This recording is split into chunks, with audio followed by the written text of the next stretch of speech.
पानी पूरी वाले हाइजीन का ध्यान नहीं रखते, ये सबको पता है। ना तो हाथ धोना, ना फ्रेश इंग्रेडिएंट्स का यूज करना, सड़े हुए आलू और प्याज भी मसाले में डाल देते हैं। ये वीडियो देखिए, स्ट्रीट में कोई गोलगप्पे वाला खड़ा है, बीच में उसको एक कॉल आया, वो गया मूत्र विसर्जन करके वापस आया, वापस आकर हाथ भी नहीं धोया बल्कि और उन्हीं हाथों से लोगों को गोलगप्पे खिलाने लगा।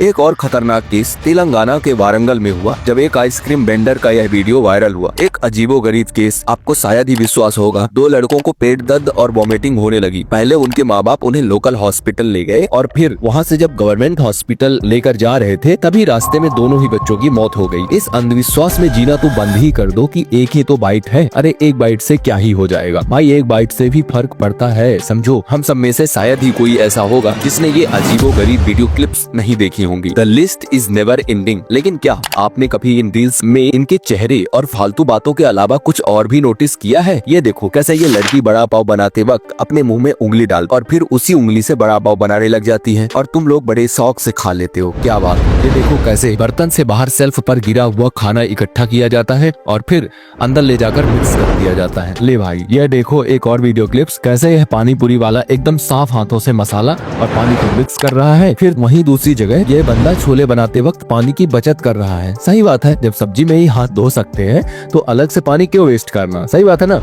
ये देखो कैसे यह बंदा इस गंदे पानी में से ही बर्तन धोए जा रहा है। और इस आखिरी की क्लिप में तो हद ही हो गई। ये पानी पूरी वाला गोलगप्पे के पानी में अपना यूरिन डाल के लोगों को पिला रहा था। थैंकफुली आज ये बंदा जेल में है।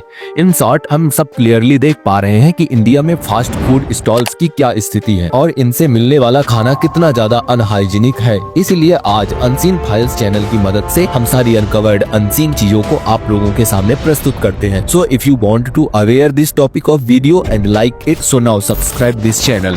तो अब हम स्टेप बाय स्टेप समझेंगे कि जिन स्ट्रीट फूड्स की वजह से लोगों की मौत तक हो जा रही है उनसे आप खुद को कैसे बचा सकते हो। और ये स्ट्रीट फूड वाले इन फूड आइटम्स में ऐसा क्या खतरनाक मिला रहे हैं कि लोगों का एडिक्शन इन स्ट्रीट फूड्स की तरफ बढ़ता ही जा रहा है। देखो, जंक फूड, फास्ट फूड और स्ट्रीट फूड तीनों अलग अलग चीजें हैं। जंक फूड यानी कि जीरो न्यूट्रिशन वैल्यू वाला फूड, जैसे जिसमें साल्ट, फैट या शुगर वगैरह ज्यादा क्वांटिटी में होते हैं। फास्ट फूड यानी कि कोई भी ऐसा फूड जो जल्दी से बनाकर सर्व किया जा सके। जरूरी नहीं है कि सभी फास्ट फूड अनहेल्दी हो, कुछ हेल्दी भी होते हैं जैसे सैलेड्स और नट्स। तो बेसिकली स्ट्रीट फूड का बेसिक मीनिंग बस इतना सा है कि ऐसा खाना जो स्ट्रीट्स पे मिले वो हेल्दी भी हो सकता है, लेकिन 90% केसेस में अपने देश में अनहेल्दी ही होता है। आगे इस वीडियो में हम जंक फूड की बात करेंगे या यूं कह लो कि अनहेल्दी स्ट्रीट फूड्स का कच्चा चिट्ठा खोलेंगे और एग्जैक्ट उन केमिकल्स और इंग्रेडिएंट्स पर भी नजर रखेंगे जिनकी वजह से यह जानते हुए भी लोग अपने आप को कंट्रोल नहीं कर पाते। हमको ये तो पता चल गया है कि जंक फूड हमारे लिए कितना ज्यादा एक्सट्रीमली डेंजरस है।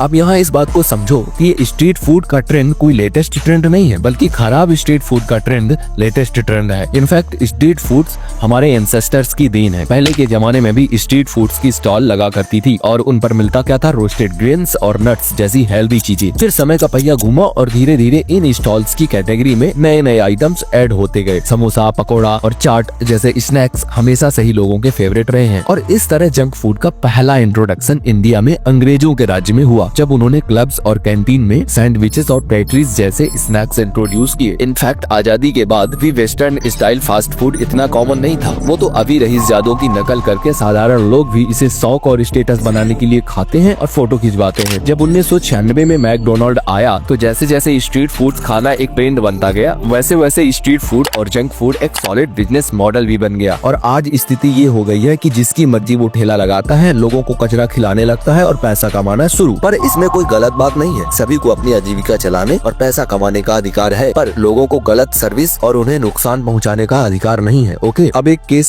स्टडी आपके सामने प्रेजेंट करता हूँ। महाराष्ट्र में एक व्यक्ति सुलभ शौचालय से पानी ला रहा था और उसी से पानी पूरी बना रहा था। यह तो एक वीडियो की वजह से सामने आ गया, वरना सोच के देखो ऐसे हजारों ठेले वाले और हैं जो पता नहीं कहाँ कहाँ का पानी यूज करते होंगे। अब यह भी अज्यूम कर लेना बहुत बड़ी गलती है कि सिर्फ स्ट्रीट स्टॉल पर मिलने वाली पानी पूरी ही खराब है। ऐसा बिल्कुल नहीं है। असल में अगर पानी पूरी में यूज किया जाने वाला उसके अंदर का पानी गंदा या कंटामिनेटेड है, जैसे सीवेज वाटर या फिर अनट्रीटेड अनफिल्टर्ड वाटर से लिया गया है, तो उसमें बैक्टीरियल इन्फेक्शन भी हो सकते हैं। सड़े हुए आलू, खराब मसाला या पूरी अगर ज्यादा पुरानी हो तो टॉक्सिक बैक्टीरिया डेवलप हो सकते हैं और इन्हें बनाने वाला या सर्व करने वाला अगर हाथ नहीं धोता है तो इससे भी इन्फेक्शन फैल सकता है। महाराष्ट्र में इन्हीं सारी चीजों को लेकर के एक PIL फाइल कोर्ट में पेश की गई थी, जिसके बाद FSSAI को ऑर्डर ऑर्डर दिया कि वो इस मामले पर प्रॉपर इन्वेस्टिगेशन करे और अगर एलॉक्सन जैसा केमिकल पाया जाता है जो कि पेनक्रियाज के बीटा सेल्स को डैमेज करके इंसुलिन प्रोडक्शन को डिस्करप्ट करता है तो तुरंत एक्शन लिया जाए। बल्कि मैं आपको बता दूं, ये बीटा सेल्स हमारी बॉडी में इंसुलिन बनाते हैं। हाँ, वही इंसुलिन जो ग्लूकोज के लेवल्स को रेगुलेट करता है। अब सोच के देखो, जब ये बीटा सेल्स ही अपना काम ढंग से नहीं कर पाएंगे तो बॉडी में इंसुलिन कम बनेगा, जिसकी वजह से आपको डायबिटीज होने का खतरा बढ़ेगा। और फिर जंक फूड आइटम्स जैसे मोमोज, ब्रेड आदि में तो मैदा भर भर के यूज होता है, लेकिन एक ऐसी चीज जिसके बिना यह जंक फूड भी फीके फीके से लगते हैं वो है मेयोनेज। सबसे पहले तो यह वीडियो देखो, मेयोनेज बनाने के लिए कितना ज्यादा मात्रा में तेल डाला जा रहा है। इनफैक्ट मेयोनेज में 80% तेल ही तो होता है, इसीलिए इसे सबसे अनहेल्दी फूड्स में काउंट किया जाता है। इसी रिसर्च में मुझे एक चीज और पता चली। एक और खतरनाक केस मार्च 2024 में तेलंगाना के वारंगल में हुआ था, जब एक आइसक्रीम वेंडर का यह वीडियो वायरल हुआ। इस वीडियो में साफ दिख रहा है कि यह बंदा किस तरीके से गलत चीज करके आइसक्रीम में मिक्स कर रहा है। लोकल लोगों ने यह हरकत वीडियो में रिकॉर्ड कर ली और जैसे ही वीडियो सोशल मीडिया पर वायरल हुई, पुलिस ने तुरंत एक्शन लिया। पुलिस ने वेंडर को अरेस्ट कर लिया और उसका आइसक्रीम स्टॉल भी सीज कर दिया। अब यहाँ तक तो समझ आ गया होगा कि स्ट्रीट फूड्स में बिकने वाले जंक फूड्स में मौतें हो क्यों रही हैं, लोग बीमार पड़ क्यों रहे हैं, लेकिन यह समझ में नहीं आया होगा कि ये सब होने के बावजूद भी दुनिया थम क्यों नहीं रही है। इसके पीछे कोई तो साइंस होगी। तो हाँ, साइंस है, वो है उमामी टेस्ट। देखो, ये है आपकी टंग। इसके थ्रू हम अलग अलग टेस्ट को आइडेंटिफाई कर सकते हैं, जैसे स्वीट्स, सॉल्टी, बिटर और उमामी। उमामी मीनिंग एक फिफ्थ बेसिक टेस्ट है। ह्यूमन टंग्स का उमामी टेस्ट का मेन कंपोनेंट ग्लूटामिक एसिड होता है, जो कि अमीनो एसिड है। यह उमामी रिसेप्टर्स को एक्टिवेट करता है और इस एक्टिवेशन से ब्रेन में डोपामीन रिलीज होता है, जो प्लेजर और क्रेविंग्स का सिग्नल भेजता है। स्ट्रीट फूड में स्पाइसेस, फर्मेंटेस और ये जो सारे स्ट्रीट फूड्स होते हैं, ये उमामी रिसेप्टर्स को एक्टिवेट करते हैं। अब दिक्कत तब होती है जब MSG एक्सेसिव मात्रा में कंज्यूम किया जाए, क्योंकि यह ओवरनाइटिंग, वेट गेन और हेल्थ इश्यूज जैसे MSG सिस्टम कॉम्प्लेक्स को भी ट्रिगर कर सकता है। अगर कोई एक बार से ज्यादा MSG कंज्यूम कर लेता है तो उसकी बॉडी का नर्वस सिस्टम ओवर रिएक्ट हो सका है, जो हेडेक, थकान, शरीर में चक्कर आना, झंझनाहट जैसे सिम्टम्स क्रिएट कर सकता है। इसीलिए यह बोला भी जाता है कि बाय चांस अगर आप अपने घर पे चिप्स, कुरकुरे वगैरह खा रहे हैं तो उन्हें बच्चों के साथ शेयर ना करें तो ही अच्छा होगा। और उन बच्चों का नर्वस सिस्टम तो अभी जस्ट डेवलपिंग फेज में है। इस MSG की वजह से उत्तर प्रदेश में एक रिजल्ट देखने को मिला था, यानी कि food safety and drug administrative UPFDA के टेस्ट में मैगी नूडल्स में ज्यादा लेड और MSG को फाइंड किया। FSSAI के टेस्ट में Maggi intense noodles with test maker में 3 बड़ी प्रॉब्लम मिली। पहली प्रॉब्लम तो ये थी कि उसमें ज्यादा मात्रा में लेड मिलाया गया था, जबकि मैं बता दूं मैगी में 2.5 ppm से ज्यादा लेड नहीं होना चाहिए, पर इसमें 2.5 ppm से भी ज्यादा पाया गया। दूसरी मिसलीडिंग लेबलिंग, यानी मैगी के पैकेट पर नो एडेड MSG लिखा था, जो कि गलत निकला। तीसरी प्रॉब्लम अनऑथराइज्ड प्रोडक्ट की मैगी ओट्स मसाला नूडल्स बिना प्रॉपर अप्रूवल के मार्केट में लॉन्च कर दिए जाते थे, यानी अनअप्रूवल ओट्स का यूज करने के बाद कंट्रोवर्सी इतनी बढ़ गई कि मैगी के सारे वेरिएंट्स मार्केट से वापस लेने पड़े और ये ऑर्डर दिया गया कि पूरे इंडिया में मैगी के प्रोडक्शन, सेल और डिस्ट्रीब्यूशन को 5 साल तक रोक दिया जाए। ऐसा ही नेस्ले फूड ब्रांड्स के साथ भी हुआ था। अगर आप किसी भी नमकीन, चॉकलेट या प्रोसेस्ड फूड का पैकेट देखोगे तो उसमें आपको ज्यादातर जगह पाम ऑयल ही मिलेगा। यह सिर्फ फेमस ब्रांड के हालात नहीं है, बल्कि हर सस्ती ब्रांड के भी है। अब जरा इस वीडियो को देखो, ये बंदा 200 ग्राम पनीर ब्रेड्स पकौड़े में डाल रहा है, ऊपर से इतनी सारी चीजें भी दे रहा है और प्राइस सिर्फ 50। इस हालत में तो पुलिस वाले भी घर जाते वक्त लेके जाएंगे। सोचो ये कितने बड़े आकर्षण का केंद्र है भाई, ये पॉसिबल कैसे है? आप कहीं भी जाके चेक कर लो, मार्केट में 200 ग्राम अमूल पनीर 90 रुपए का आता है और सरस पनीर 77 रुपए का आता है। तो फिर ये बंदा जो पनीर यूज कर रहा है वो किस फैक्ट्री से आ रहा है? अभी कुछ समय पहले ही हमारे यहाँ जयपुर में एक मिलावटी पनीर वाले की फैक्ट्री को सीज किया गया था। यह तो आप समझ गए होंगे कि नकली पनीर ज्यादा प्रॉफिट कमाने और कॉस्ट को कम करने के लिए बनाया जा रहा है। देखिए, मैं आपको एक चीज बताता हूँ, फेक पनीर को टेस्ट करने के लिए आप एक सिंपल सा मेथड अप्लाई कर सकते। अगर पनीर बॉइलिंग वाटर में डालने के बाद ये चिपचिपा हो जाए या हार्ड हो जाए तो वह फेक हो सकता है। पनीर पर आयोडीन डालकर देखो, अगर कलर ब्लू या ब्लैक हो जाए तो वह नकली है। अब अगर एकदम और आगे बढ़कर मिलावट पर भी नजर डालते हैं, जहाँ ब्रांड्स इस हद तक भी पहुँच गए हैं कि ब्रिक पाउडर यानी कि ईंट का चूरा भी मिलाना शुरू कर दिया है। ये सब कुछ सिर्फ उनकी विजुअल अपीयरेंस को अट्रैक्टिव बनाने के लिए मिलाए जाते हैं। यहाँ तक कि इंडिया में मिलने वाली मिठाइयों में ऑरेंज टू ओरामाइन जैसे ब्रांड डाइस का भी धड़ल्ले से इस्तेमाल हो रहा है। अभी स्क्रीन पर जो आपको लिस्ट दिख रही है, इसमें आप क्लियरली देख सकते हैं कि किन किन खानों की चीजों में यह हार्मफुल आर्टिफिशियल कलर्स मिलाए जा रहे हैं। नकली रंगों का direct impact kidney, liver, spleen, testicles और ओवरीज पर पड़ रहा है, जो लॉन्ग टर्म में सीरियस हेल्थ इश्यूज कॉज कर सकता है। अगर आपको लगता है कि स्ट्रीट फूड एक छोटी सी हाइजीन प्रॉब्लम है तो यह वीडियो एक वेकअप कॉल है। जो कुछ भी अभी हमने देखा, गंदा पानी, फेक इंग्रेडिएंट्स, हार्मफुल केमिकल्स और फूड पॉइजनिंग के रियल केसेस, ये सब एक बड़ी हेल्थ क्राइसिस का हिस्सा है। क्या सिर्फ एक गोलगप्पा खाना या एक बड़ा पाव खाना इतना हार्मफुल हो सकता है कि किसी इंसान की जान चली जाए? तो हाँ, और सिर्फ एक नहीं, हर साल लाखों लोग इस चीज की वजह से बीमार पड़ रहे हैं। शॉकिंग की बात तो यह है कि लोग जानते हैं कि स्ट्रीट फूड अनसेफ है, फिर भी दबा के खा रहे हैं। क्यों? क्योंकि एडिक्शन सा हो गया है ना। तो उस उमामी टेस्ट का और उन चीप प्राइसेस का यही वजह है कि चाहे टॉयलेट का पानी यूज कर लो या चाहे फेक पनीर यूज कर लो, फिर भी लोग कंटिन्यूअसली खाएंगे या उपयोग करेंगे, क्योंकि ये इंडिया है जहाँ 10 रुपए सस्ता सामान मिलता है, हम वहीं खरीदने चले जाते हैं। और अब क्या करेंगे, महंगे सामान देने वाले भी मिलावट कर रहे हैं। बात करें स्ट्रीट फूड की, तो स्ट्रीट फूड छोड़ देना समाधान नहीं है। स्ट्रीट फूड के बराबर खाना समाधान है। जिंदगी में 80% अगर सेहत के लिए कोई चीज खा रहे हो तो 20% हेल्थ के लिए स्ट्रीट फूड खाओगे तो कुछ दिक्कत नहीं आएगी। लेकिन बस इन कुछ खास बातों का ध्यान रखना, बेवकूफी मत करो, स्ट्रीट फूड्स ढंग से चूज करो। जिस ठेले वाले की हाइजीन 0 हो वहाँ से खाना मत लो। देखो वो हाथ धोता है कि नहीं, खाना ढंग से कवर करता है कि नहीं। अगर नहीं करता है तो अवॉइड करो। फेक और अल्टरेटेड फूड के बारे में सीखो।